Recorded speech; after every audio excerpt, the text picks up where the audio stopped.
La única estrategia vista hasta ahora para cortar ciclos es por contador aquí en Python, pero ahora vamos a ver otra estrategia de control de ciclos, el llamado corte por centinela o por bandera. Veamos de qué se trata.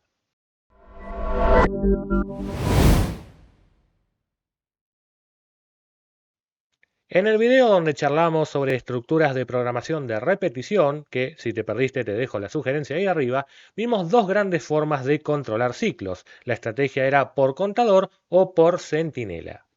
Nuestra estrategia de control de ciclos aquí en Python hasta ahora ha sido por contador, es decir, una variable que vaya llevando la cuenta. Empezamos primero planteándola con un ciclo while. Esto implicaba que nosotros tengamos que acordarnos de actualizar la variable dentro del ciclo para evitar que sea un ciclo infinito, de inicializarla previamente. Después, claro, aprendimos la estructura for, que está hecha casi a la medida para los ciclos por contador, y a partir de allí empezamos a usar el ciclo for con todas sus cuestiones. Lo que tenemos que notar ahora, ya sea que uses un while, pero claro, yo te recomiendo que uses un for para este tipo de ciclos, es que estamos teniendo siempre un número definido de vueltas, o sea, de iteraciones o de ciclos. No siempre nosotros podemos ya saber de antemano cuántos ciclos deberían ejecutarse. Por eso es que a continuación vamos a tener que cambiar de estrategia. Habrá situaciones en donde nuestro ciclo se va a ejecutar un número indeterminado de veces, no podemos preverlo de antemano. En ese caso, entonces, tendremos que estar esperando que suceda algún tipo de evento que se produzca para que este ciclo no sea infinito. Cuando hablamos de eventos, pueden llegar a ser, por ejemplo, que cierto valor supere un umbral, o que cierto valor no esté dentro de un rango de valores esperados, o que una opción ingresada por el usuario sea la que estábamos esperando, etcétera, etcétera. A continuación vamos a ver, claro, un ejemplo para que esto se entienda mejor. En este ejemplo tengo definido ya un pequeño ciclo donde le vamos a estar pidiendo en cada vuelta un número al usuario, pero no definí de qué manera, bajo qué condición esto va a terminar. Claramente podemos plantear esto adentro de un for para que esto se haga un número determinado de veces, pero eso es lo que ya venimos haciendo antes.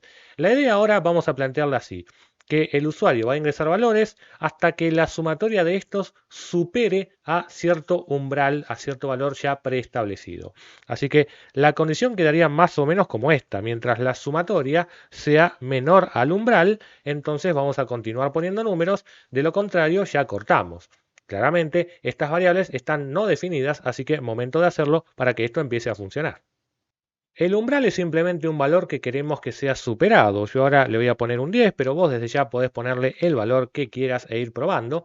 Y sumatoria es una variable que ya te debe sonar conocida porque en el video anterior aprendimos cómo calcular una sumatoria. Y si te lo perdiste, ahí te dejo la sugerencia. La variable entonces sumatoria es justamente el acumulador y la vamos a actualizar en base a lo que vale su valor anterior más el número. Y esto lo podemos escribir de forma corta usando este operador más igual. Por las dudas te dejo acá un comentario de línea con la versión larga por si se te olvidó qué significa el más igual o todavía no le tomaste la mano, ¿no? Ahí queda mucho más claro qué se está haciendo con esa instrucción. Ya veríamos que no podemos anticipar cuántos números va a poner el usuario porque depende también de cuán grandes son y ver si supera o no el umbral antes o después. Vamos a probarlo para ver este efecto. Vamos a probar este programa con diferentes casos. Por ejemplo, ¿qué pasa si coloco un 3? Me vuelve a pedir el número. Bueno, coloco un 4, me lo vuelve a pedir, coloco el 5 y ya cortó. ¿Por qué? Porque cuando puse ese 5, la sumatoria ya me dio un 12 y el 12 superaba el umbral. Claramente esta condición daba falso y eso hizo que corte el ciclo. No veo claramente ningún resultado porque no lo previmos, pero lo importante es que hayas visto que el ciclo cortó tras 3 vueltas, 3 iteraciones. Pero ¿qué pasa ahora si lo pruebo en otro caso? Por ejemplo, un caso extremo donde coloque un 15, por ejemplo, como primer valor.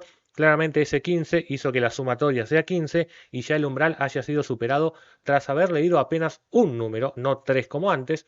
Y también me puedo ir a otro extremo, que es colocar siempre valores muy pequeños o directamente el 0, por ejemplo. Coloco el 0 y claramente la sumatoria nunca va a avanzar, por eso a priori si sigo así, esto sería infinito, pero ahora pongo por ejemplo un 9 y a continuación puedo poner un -2, ¿por qué no? Y hacer que la sumatoria baje y ahora sí un 7, y recién cuando ponga el 3, recién ahí vemos que tenemos un 10 y el ciclo cortó. Lo que nos muestra entonces que podemos tener estrategias de control de ciclos que no tengan un número determinado de veces, porque no siempre lo podemos anticipar, sino que en este caso tenemos que esperar a que ocurra cierto evento. En este ejemplo vimos que el evento fuera que la sumatoria no supere al umbral, pero en otros ejercicios que veremos más adelante veremos otras estrategias de control. A través de esta estrategia podés continuar haciendo ejercicios que hacíamos antes, por ejemplo, saber cuántos de los números fueron pares, saber cuál fue el máximo, cuál fue el mínimo. Ahora bien, ¿qué pasa si, por ejemplo, quiero cuál fue el valor promedio? En el caso del promedio, vos bien sabés que es la sumatoria dividido la cantidad, lo vimos en el video anterior. Lo que pasa es que al no usar un for no tenemos la cantidad preestablecida. Entonces, lo que vamos a ir haciendo es contando a medida que vamos leyendo valores, podemos llevar la cuenta nosotros manualmente. Acordate cómo lo hacíamos. Planteamos una variable que la vamos a llamar cont, me conviene ya inicializarla en 1, dicho sea de paso, se la muestra al usuario, así él va viendo también que esto no es un programa que se colgó y muestra siempre lo mismo, sino que le va mostrando 1, 2, 3, 4.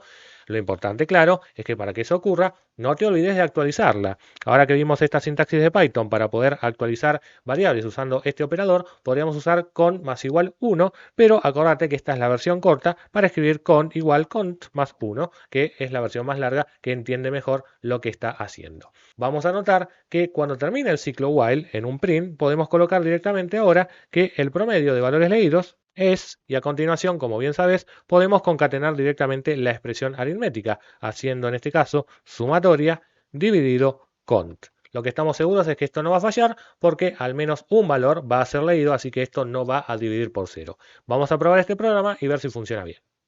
Probemos el programa con diferentes valores. Por ejemplo, en el caso extremo de poner un 15, me tendría que decir que el promedio es 15. Ahora me está diciendo 7,5. ¿Qué pasó? Dividido por 2.